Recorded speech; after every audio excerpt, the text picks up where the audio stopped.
All right, welcome back to our third wrap-up video. And Beniah, you were just talking about the specific map that we were randomly assigned here and how that impacted our gameplay. Yeah, so I wanted to ask you a question. I was just going through the names of each of the nations that you had and the ones that I had. So as a recap, for anybody who hasn't watched through the entire series, you had Russia, Austria-Hungary, Italy, France, and Spain.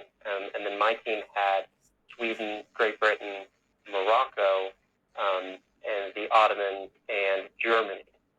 So of those, given that setup, what countries do you think were the biggest assets to their teams, respectively, either team, yours or mine? And which ones do you think were the biggest liabilities? And I'm not talking about players. I'm talking about, the country locations and the resources that they had. Yeah, that's a great question. So I think without question, Morocco was your Achilles heel. He was surrounded by three enemies and really nobody in sight for relief. And there was the Ottoman. Harcold was there with some capability of relief, but so far away. So a hold for Morocco was really crucial, and um, I really do hope that even though he ended up getting invaded, I hope he knows that he won the game by holding Morocco there. He did a great job. Um, as for us, um, I want to say our biggest asset ended up being Russia.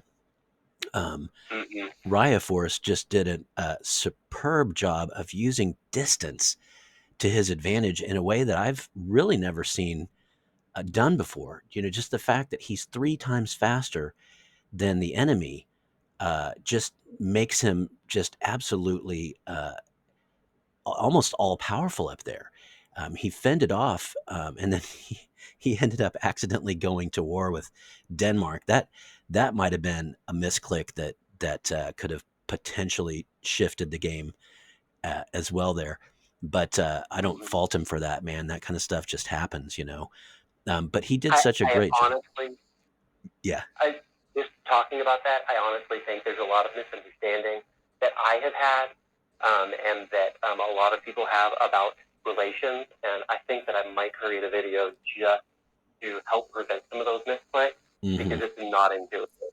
It's really hard, and it's easy to go to war when you don't mean to. Yeah. Go ahead. For real. That was Yeah.